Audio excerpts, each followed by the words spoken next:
기도 감사드립니다. 오늘 이 밤에 주신 하나님의 말씀, 우리 고린도전서 12장 고린도전서 12장 1절부터 11절까지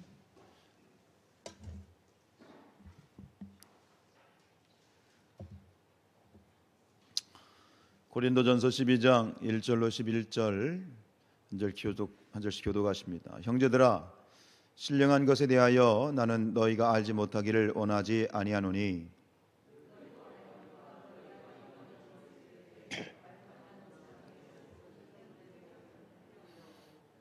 그러므로 내가 너희에게 알리노니 하나님의 영으로 말하는 자는 누구든지 예수를 저주할 자라 하지 아니하고 또 성령으로 아니하고는 누구든지 예수를 주시라 할 수 없느니라. 직분은 여러 가지나 주는 같으며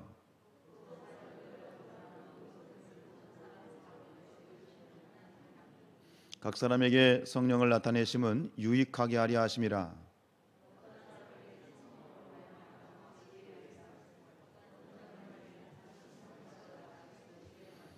다른 사람에게는 같은 성령으로 믿음을, 어떤 사람에게는 한 성령으로 병 고치는 은사를,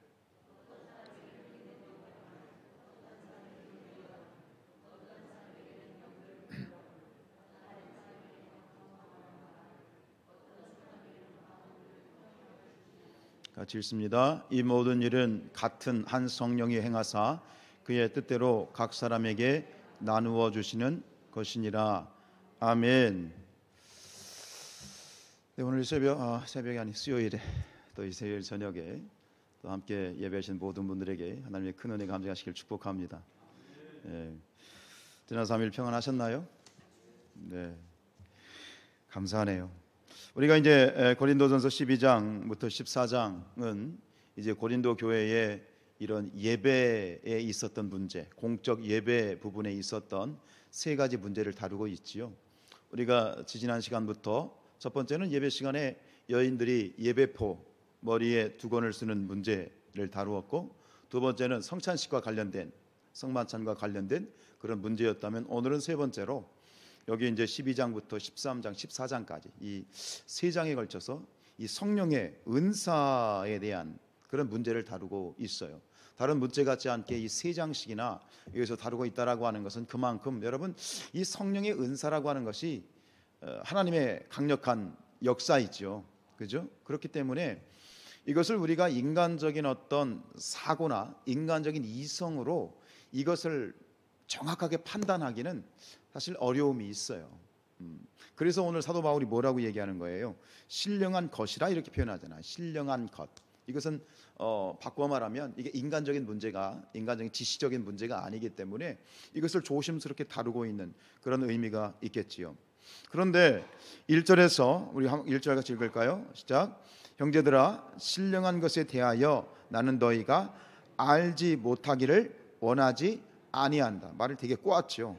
알지 못하기를 원하지 아니한다. 한마디로 말하면 뭐예요? 너희가 반드시 알아야 된다. 이게 신령한 것, 영적인 부분에 대해서는 여러 가지 측면에 참 언급하고 다루고 또 정확하게 인간적인 이성으로도 그걸 정확하게 규명은 할 수 없지만, 그러나 그렇다고 해서 그것을 제껴둘 것이 아니라 너희가 반드시 알아야 된다 라고 이렇게 지금 강조를 하고 있습니다. 여러분, 우리가 그렇죠. 이것은 우리가 진리의 말씀을 대하는 태도에 대한 또 교훈이기도 해요. 여러분들이 말씀을 읽고 또 설교를 듣고 또 묵상을 할 때 하나님 앞에 말씀, 진리의 말씀 앞에 아멘 하시죠. 그죠? 근데 아멘 하는 것도 중요하지만 아멘 하는 것으로 끝나서는 안 된다는 거예요. 그 말씀을 정확하게 알아야 된다는 거예요. 이게 필요하다는 거예요. 우리가 하나님 말씀에 대해서 믿음으로, 그렇습니다 주님, 제가 믿습니다, 그 말씀으로 되기를 원합니다, 나에게 성취되기를 원합니다, 아멘 하지만 아멘보다 더 중요한, 아멘도 중요하지만 아멘보다 더 중요한 것은 아멘 그 이후에 우리의 모습이에요. 그 말씀을 깊이 알아가는, 깨달아가는 그런 단계가 필요하다는 거예요. 이것에 대해서 이 에베소서 4장 13절에서 이렇게 얘기하십니다. 시작. 우리가 다 하나님의 아들을 믿는 것과 아는 일에 하나가 되어 온전한 사람을 이루어 그리스도의 장성한 분량이 충만한 데까지 이른다. 그죠? 충만한 데까지 이른다. 여기서 보면 믿는 것으로 끝나면 안 된다는 거예요. 그 다음에 뭐가 이어져야 된다? 아는 것, 알아가는 것이 이어져야 되고, 믿는 것과 아는 것이 하나가 됐을 때 그때 비로소 뭐가 되는 거예요? 온전하게 된다는 거예요. 근데 우리는 사실 세상 살면서 또 하루 한 주간을 살면서 얼마나 바쁘셨어요. 생각할 것도 많고 처리할 것도 많고 여러 가지를 분주하고 바쁘다 보니까 뭔가 말씀을 깊이 생각한다는 것에 대해서 그냥 말씀 들으면서 아멘하고 끝나고 그것으로 족한 것으로 끝나는 그런 부분으로 끝나지 말고, 우리의 신앙이 좀 더 온전하고 또 성숙한 믿음이 되기 위해서는 아멘으로 끝나지 마시고 그 말씀을 정확하게 알아가는 그런 저와 여러분들이 되었으면 좋겠습니다. 우리 그리스도인은요, 일평생 배워가는 사람들이에요. 그래서 분명히 말하잖아요. 성경은, 우리의 신앙은 진행형이에요. 됐다고 하는 순간 뭐냐? 넘어지게 돼 있어요. 그래서 이 신앙생활을 어떤 분은 자전거 타기에 비유하시더라고요. 자전거를 타는데 자전거가 서 있으려면 어떻게 해야 돼요? 계속 진행을 해야 되죠. 가다가 자전거가 멈추면 자전거는 그냥 넘어지게, 쓰러지게 돼 있는 거예요. 신앙생활도 마찬가지예요. 그래서 우리 고린도 전서 10장 12절 말씀 시작. 그런즉 선줄로 생각하는 자는 넘어질까 조심하라. 멈추면 안 된다는 거예요. 여러분, 기도를 멈추지 마시기 바랍니다. 말씀을 멈추지 마시기 바랍니다. 예배가 멈춰서는 안 됩니다. 과거에 내가 어떤 큰 은혜를 받았어. 다른 사람들이 받지 못했던 특별한 은혜를 받았어. 그 은혜는 그때의 은혜인 거예요. 그 어제 먹은 밥이 오늘까지 남아있는 것이 아니에요. 1년 전에 받은, 10년 전에 받았던 큰 은혜가 있다고 해서 그 은혜로 오늘을 사는 게 아니에요. 오늘 우리가 살아가기 위해서는, 오늘 우리가 주님의 말씀대로 살아가기 위해서는 오늘 우리가 공급받아야 되는 그런 신령한 젖이 있고 꼴이 있는 것이에요. 다시 한번 권면드립니다. 이 연말에 새해를 계획하면서 하나님 앞에 결단하고 또 결단하고 또 하나님 앞에 약속해야 될 것은, 하나님, 나의 가는 걸음걸음이 멈추지 않게 하여 주옵소서. 나의 기도가 끊어진 분들, 내 기도가 계속 이어지게 하옵소서. 말씀을 읽다가 포기하신 분들, 다시 말씀을 읽는 그 말씀의 길이 여정이 다시 시작되게 하여 주옵소서. 나의 예배 생활이 축소되지 않고 끊임없이 그 걸음이 멈추어지지 않게 하여 주옵소서. 일어나십시오. 멈추지 마십시오. 우리는 멈추면 쓰러지게 돼 있는 것이에요. 우리 2절 말씀 같이 읽습니다. 시작. 너희도 알거니와 너희가 이방인으로 있을 때에 말 못하는 우상에게로 끄는 그대로 끌려갔느니라. 오늘 사도 바울은 이 성령의 은사에 대한 이야기를 하면서 먼저 서두에서 이 고린도 교인들이 예수님을 믿고 또 그들이 회심하기 이전의 모습을 지금 이렇게 상기시켜 주고 있는 거예요. 예수님을 믿고 그들이 그리스도인을 거듭나기 전에 그들의 모습은 어땠다는 거예요? 말 못하는 우상에게 질질질 끌려다녔다는 거예요. 여기서 말 못하는 우상이라는 이 표현이 기가 막힌 거예요. 말을 못한다는 건 뭐예요? 아무런 의미가 없다는 얘기예요. 무가치하다는 얘기예요. 죽어있는 존재라는 거예요. 우리 사람들에게 어떤 영향도 줄 수 없는 것이라는 거예요. 그런데 그런 것들에 맥없이 질질질 끌려다녔다는 거예요. 그런데 이것은 고린도 교인들만의 문제가 아니라 지금도 마찬가지예요. 아무런 의미가 없는, 아무런 영향력도 줄 수 없는 이런 우상들에게, 말 못하는 그런 우상들에게 지금도 수많은 사람들이 질질질 끌려다니고 있어요. 그런 질문이 들어요. 왜 이런 정말 아무것도 아닌, 정말 무가치하고 아무런 영향력도 없는 이러한 어떤 이 우상들에게 왜 사람들은 끊임없이 끌려다니고 조종을 당하는 것일까? 말씀을 묵상할 때 그런 마음이 가장 먼저 들었어요. 그건 제정신으로 되는 게 아니에요. 만약에 제정신이라면 그렇게 못하겠지. 정신이 똑바로 박혀 있다면 그렇게 못하겠지. 결국 그렇게 끌려다닌다는 이유는 뭐예요? 그게 사로잡혀 있는 거예요. 눈이 어두워진 것이죠. 사로잡혀 있는 것이고 그 마음을 빼앗겨 있는 것이죠. 그런 우상과 같은 것들을 통해서, 세상 것들을 통해서 우리의 마음을 도둑질하고 우리의 마음을 빼앗고 우상들에게 질질질 끌려다니게끔 하는 보이지 않는 힘이 존재한다는 거예요. 그게 뭐예요? 그 존재의 정체가 무엇입니까? 그게 바로 악한 마귀 사단이죠. 사단이 그렇게 하는 거예요. 거짓의 아비인 사단인 것이죠. 존재 자체가 거짓말쟁이고 모든 거짓의 아비로 결국 이 사단의 존재 목적은 인간을 죽이고 인간을 멸망시키는 것이다. 그 사단이 어떤 방법이든 우상으로 표현된 그 세상의 어떤 것든 인간의 마음을 빼앗고 인간의 마음을 도둑질하고 그리고 그 마음을 사로잡아서 결국은 아무것도 아닌 것에 우리가 이리 끌려다니고 저리 끌려다니고 그러다가 멸망하고 죽어가는 그런 참 비참한 인생으로 전락시키는 것, 그 존재가 바로 마귀 사단이라고 하는 것이죠. 여러분, 사단을 우습게 보지 마십시오. 사탄은 프로 중에 프로입니다. 전문가입니다. 거짓말은 진짜 같아야 진짜 거짓말이죠. 그 중에 이런 이단이라고 하는, 세상에 이단들이 참 많습니다만 이 이단들이 왜 그렇게 기승을 부릴 수 있을까요? 진짜 같으니까, 정말 진짜 같으니까. 이단이라고 할 때 이단의 이 한자어가 달을 이자의 끝단자예요. 99%가 같아요. 근데 결정적인 1%가 틀린 거예요. 그 이단들에게는 1%가 없어. 뭐가 없는 거예요?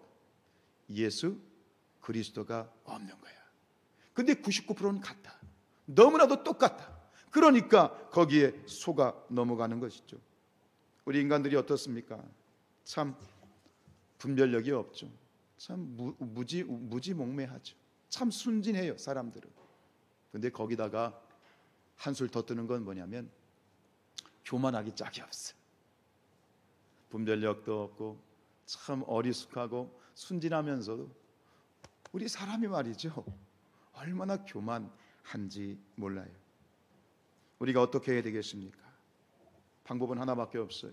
하나님 앞에 끊임없이 겸손해야 되겠습니다. 하나님 앞에 늘 하나님 앞에 낮아져야 되겠습니다. 날마다 주님을 바라보며 늘 주님을 바라보면서 주님의 도우심을 간구하는 것, 그것밖에는 없습니다. 주일에도 말씀드렸습니다만 하나님 긍휼히 여겨 주십시오. 불쌍히 여겨 주십시오.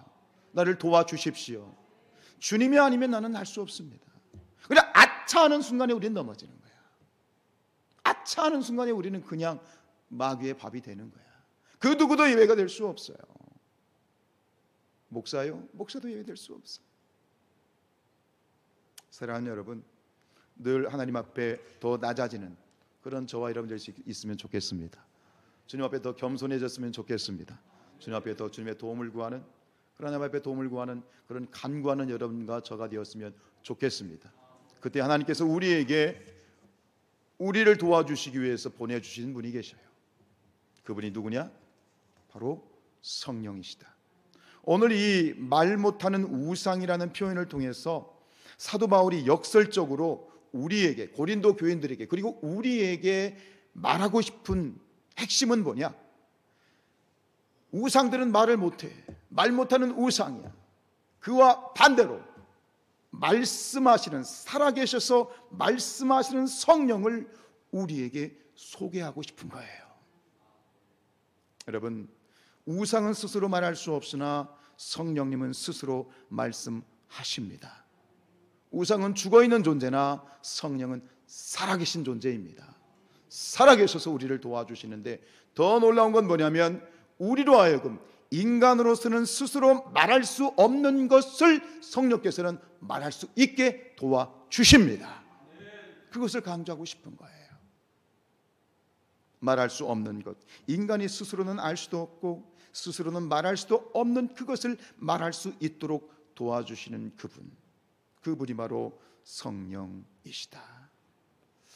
저는 이 성령에 대한 본문이나 또 설교를 하게 되면 굉장히 가슴이 그냥 벅차오릅니다. 오늘도 우리가 찬양 가운데 성령에 대한 집중적인 찬양을 했습니다만 어떠십니까?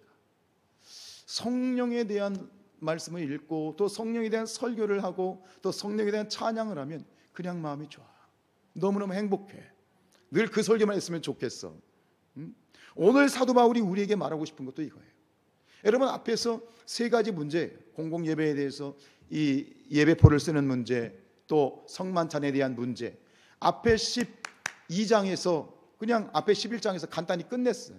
근데 이 12장에서부터 13장, 14장에서 지금 사도 바울이 얘기하고 있는 것은 성령에 대해서 집중적으로 얘기를 하고 있는 거예요. 여러분, 성경에 보면 분량이라는 수이라고 하는 어떤 법칙이 있어요. 많은 분량을 얘기하는 것은 그만큼 그 주제가 뭐한 거예요? 중요한 것이죠. 여러분이 성경을 통해서 이 고린도전서 12장, 13장, 14장을 통해서 또 사도 바울을 통해서 우리에게 말씀하시는 그 하나님의 마음을 여러분들이 깨달아 알기를 축복합니다. 성령께서는 우리로 하여금 인간이 스스로 말할 수 없는 것을 말할 수 있게 하시는데 그 대표적인 것이 무엇이냐? 그게 바로 방언입니다. 그래서 14장에 가면 이 방언에 대해서 집중적으로 얘기를 하게 되는데, 사도행전 2장 4절 말씀 같이 읽습니다. 시작. 그들이 다 성령의 충만함을 받고 성령이 말하게 하심을 따라 다른 언어들로 말하기를 시작하니라. 성령이 말하게 하심을 따라, 내 의지로 얘기하는 것이 아니라 누가? 성령이 말하게 하신다는 거예요. 그게 다른 언어, 이게 방언이에요. 근데 여기서 말하는 이 다른 언어라고 하는 것이 영어 성경으로 보면 어떻게 되냐면, 죄송해요, 영어를 써서 죄송해요, 영어로 보면 어떻게 보면 other tongue이라고 되어 있어요. tongue이 뭐냐면 언어라는 뜻도 있지만 1차적인 뜻이 혀예요.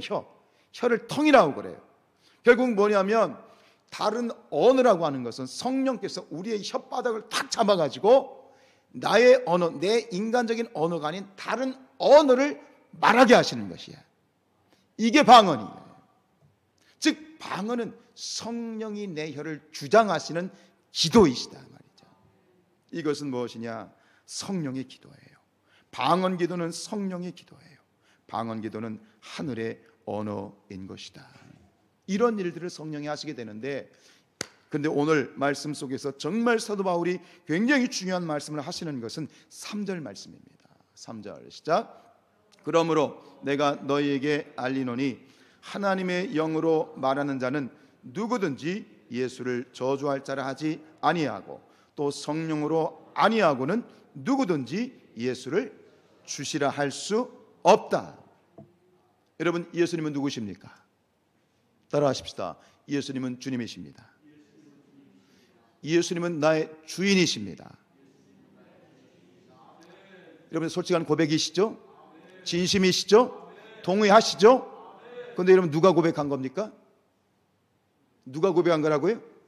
지금 내가 고백한 건가요? 오늘 말씀 속에 뭐냐면 이건 신앙 고백이에요. 예수님은 나의 주인, 주님이십니다. 이 고백을 할 수 있는 것은 내 의지로 고백한 것이 아니라 그렇게 고백할 수 있게 하시는 분이, 그렇게 말할 수 있게 하시는 분은 누구시다? 내 안에 계신 성령이시다.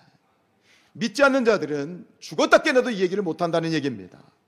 내가 솔직하게 예수님은 나의 주님이십니다라고 고백할 수 있는 것은 내 안에 성령이 시퍼렇게 살아계시다는 증거라는 얘기입니다. 여러분 안에 성령이 살아계십니까? 성령이 계십니까? 믿으십시오. 여러분 지금 고백하신 거예요. 여러분 지금 증명하신 거예요. 예수님은 나의 주인이십니다. 내 인생의 주님이십니다. 솔직하게 진심으로 고백했다면 우리 안에 성령이 계신 것이고, 그리고 이 고백을 하신 분은 누구시다? 내 안에 계신 성령이시다. 할렐루야. 우리가 때로 많은 사람들이 과연 성령이 내 안에 계시는가 의심합니다. 말씀대로 살 때는 내 안에 성령이 계신 것 같다가도, 내가 말씀대로 살지 못할 때는 성령이 어디 가신 것 같은 그런 어떤 의심에 사로잡히죠. 의심하지 마십시오. 확신하시길 바랍니다. 여러분들의 고백이 진심이라면 분명한 것은 내 안에 성령이 살아 계신 것입니다. 그 성령께서 우리로 고백하게 하시는 것이죠. 이런 고백을 일찍이 예수님의 생전에 했던 사람이 있습니다. 베드로지요. 베드로가 사람들이 나를 누구라고 하더냐 뭐 이런 얘기합니다. 그럼 내가 누구냐, 너희는 나를 누구라고 생각하느냐 라고 질문했을 때 베드로가 뭐라고 말합니까? 주는 그리스도시요 살아계신 하나님의 아들입니다. 고백이지요. 이 고백을 하였을 때 예수님이 뭐라고 말씀하시냐면 16장 17절에 이렇게 말씀하셨죠. 시작. 예수께서 대답하여 이르시되 바요나 시몬아 내가 복이 있도다. 이를 내게 알게 하니는 혈육이 아니요 누구시다? 하늘에 계신 내 아버지시다. 베드로야, 참 너 기가 막힌 대답했다. 맞다. 그런데 그 고백을 하게 한 것은 네가 아니야. 누가 하신 것이다? 하나님이 하게 하신 것이다. 여러분, 우리의 고백, 오늘 여러분들이 하나님 앞에 진심으로 드려진 찬양, 여러분들 오셔서 드려진 그 기도, 그게 내가 하는 게 아니다 말이야. 이 찬양도 내 힘으로 하는 게 아니다 말이야. 나로 하여금 찬양하게 하시고 하나님 앞에 눈물로 기도하게 하시고 말씀을 귀 쫑긋하고 듣게 하시는 분은 우리 안에 계신 성령이시다. 여러분, 의심하지 마시기 바랍니다. 우리 안에 성령이 살아계십니다. 성령이 나를 도와주시고 계십니다. 성령이 역사하고 계십니다. 이것만 하나만 붙들어도 여러분 오늘 수지 맞고 들어가시는 거예요. 할렐루야. 바로 이처럼 우리로 말미암아 예수 그리스도에 대한 분명한 신앙 고백을 하게 하는 것이 바로 성령의 가장 중요한 사역 중에 하나다. 그런데 여러분, 우리 오늘 새벽마다 우리 새벽마다 사도신경으로 하잖아요. 새벽마다 우리의 신앙을 고백하잖아요. 근데 우리가 참 너무나도 쉽고 감사하게 은혜스럽게 고백합니다만 이 고백이 말이죠, 이 신앙 고백이 사실은 그렇게 쉽게 나오는 고백이 아닌 거예요. 왜냐하면 이 초대교회로 돌아가면 이 초대교회 가운데 이 주는 그리스도, 예수님은 나의 주님이십니다라는 고백 때문에 이 고백을 입 밖에 내는 순간 그냥 붙잡혀 죽어갈 수밖에 없는 그런 사람들이 있었어요. 무엇 때문에? 이 고백 때문에. 로마의 네로나 그리고 도미티안과 같은 황제 치하에서 그 황제들이 자신을 숭배하라고 얘기하면서 뭐라고 얘기하냐면 오직 나에게만, 로마의 황제인 나에게만 주라고 부르라고 그랬어. 만약 다른 사람에게, 다른 이에게 주라고 고백하면 그 사람은 어떻게 되는 거예요? 붙잡혀 가는 거예요. 짐승의 밥이 되든지 십자가에 못 박히든지 산채로 가로등에 매달려서 그 가로등 뿔이 되든지, 그 한마디 고백 때문에 죽어갔던 시대가 있었습니다. 그렇다면 오늘 이 사도 바울의 이 말이 말이죠, 이 사도 바울의 말이 얼마나 마음에 와닿아요. 성령이 아니고는 누구든지 예수를 주시라 할 수 없어요. 예수를 주라고 고백하는 순간 붙들려 가서 죽게 되는 그런 절체절명의 순간에도, 그런 순간에도 주저하지 않고 예수님은 나의 주님이십니다 고백했던 사람들이 있습니다. 그런데 그게 사람의 힘으로 가능했겠습니까? 사람의 의지로 가능했겠습니까? 누가 그들에게 그런 힘을 주었어요? 누가 그들이 그런 고백을 하고 나서 끌려가서 죽임을 당하게 했겠어요? 성령의 능력이 아니고는 불가능한 거죠. 우리가 살아가는 것, 우리의 고백뿐만 아니라 우리의 신앙생활 모든 것이 사람의 능으로 되는 것이 아니다. 사람의 힘으로 되는 것이 아니다.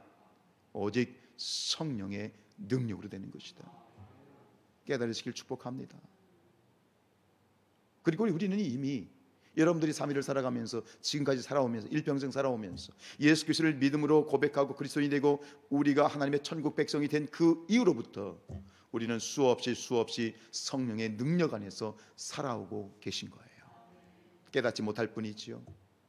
놀랍게 성령이 우리에게 힘 주셔서 오늘 우리가 이 자리에, 코로나의 시국 가운데에서도 오늘 이 자리에 앉아있게 하신 것은 우리를 도와주시는 보혜사 성령께서 우리를 도와주셨기 때문에 오늘 우리가 이곳에 있게 되어지는 줄로 믿습니다. 여러분, 성령은 하나님의 선물입니다. 선물은 받아야 되겠지요? 받아 누려야 되겠지요? 하나님은 성령은 하나님의 선물이다. 우리 사도행전 2장 38절입니다. 시작. 베드로가 이르되 너희가 회개하여 각각 예수 그리스도의 이름으로 세례를 받고 죄 사함을 받으라. 그리하면 성령의 선물을 받으리라 그랬어요. 개역개정, 우리 지금 개역개정에는 성령의 선물을 받으리라 그랬는데 다른 번역 성경에 보면 여러 가지 번역 성경이 있잖아요. 그런데 한국에 존재하는 다른 성경들, 예를 들어 개역 한글, 공동 번역, 새 번역에 보면 그 표현이 이렇게 돼 있어요. 성령의 선물이 아니라 무엇을? 성령을 선물로 받을 것이다.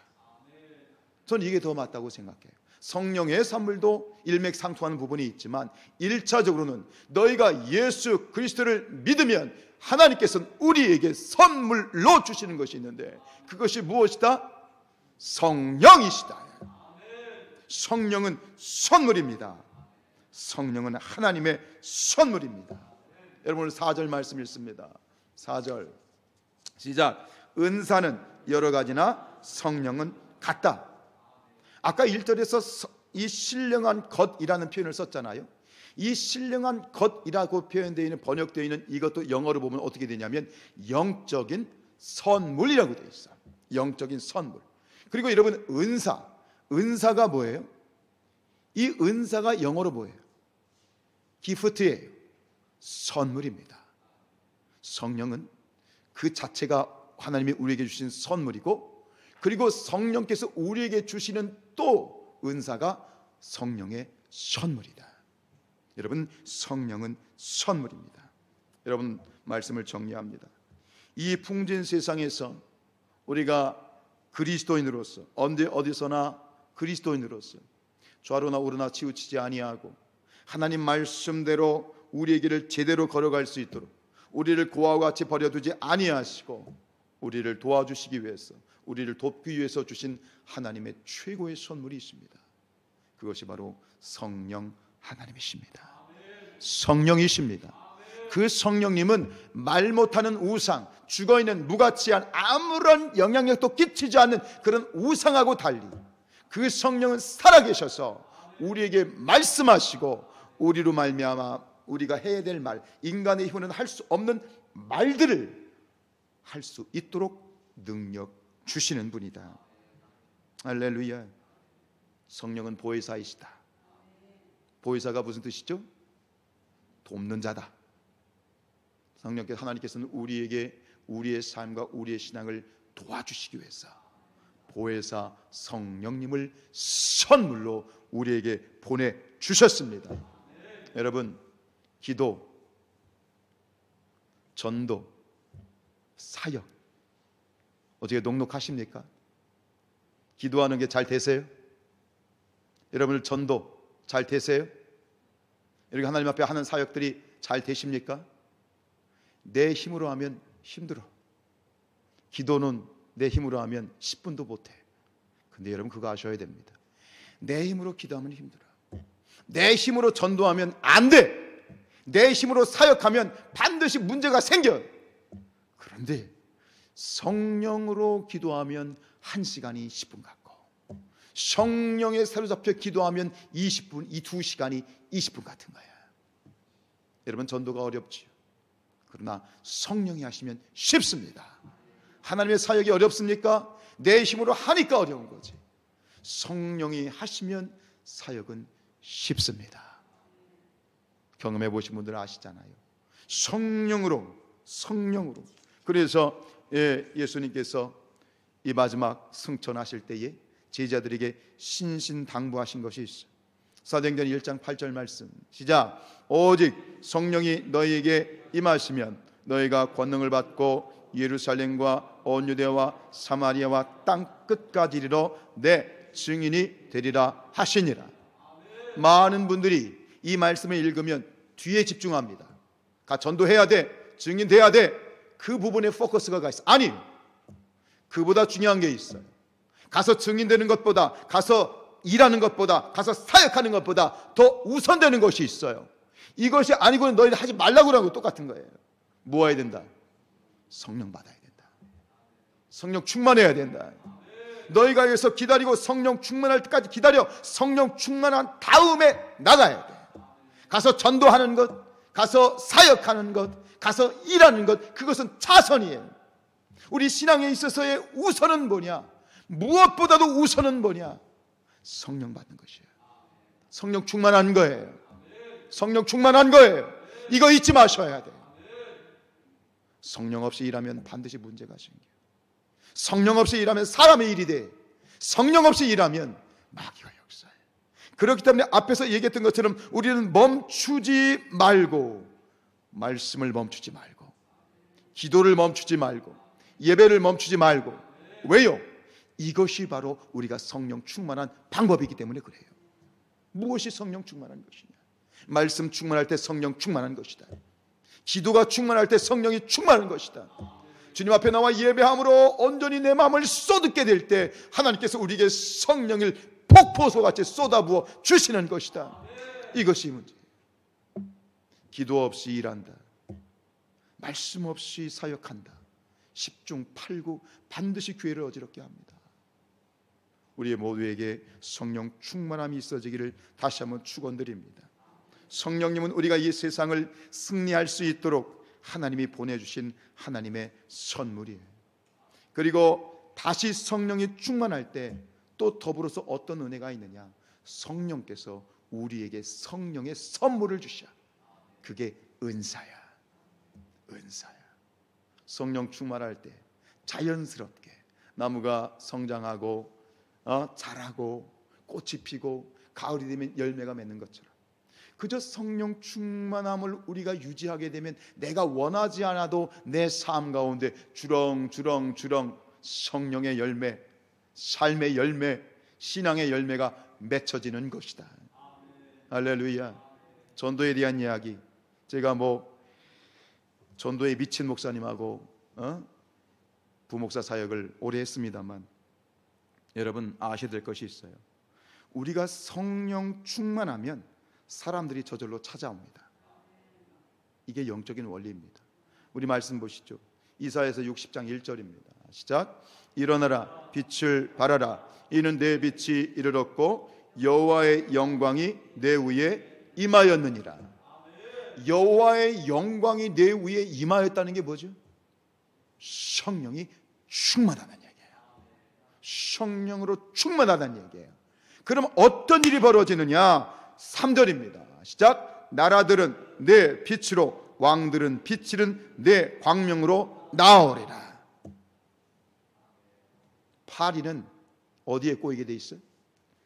거시기에 파리가 꼬이는 거죠.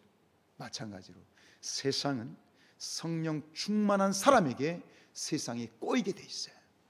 찾아오게 돼 있어요. 찾아오지 말라고 해도 만나고 싶고, 성령 충만한 사람하고 차 한잔하고 싶고, 성령 충만한 사람하고 대화하고 싶고, 교제하고 싶어지는 거예요. 제가 그런 사람이 되기를 원하고, 여러분들이 그런 분들이 되기를 원합니다. 누군가가 찾아와서 저 선생님, 저하고 차 한잔 하시죠. 선생님과 무엇인가를 같이 얘기하고 싶습니다. 그런 일들이 있어지기를 축복합니다. 말씀 충만, 기도 충만, 성령 충만. 우리 함께 고백하십시다. 선포하십시다. 성산교회는 말씀이 충만한 교회입니다. 성산교회는 기도가 충만한 교회입니다. 성산교회는 성령이 충만한 교회입니다. 이 재단에 나라들이, 왕들이 이곳으로 성산교회로 몰려듭니다. 할렐루야.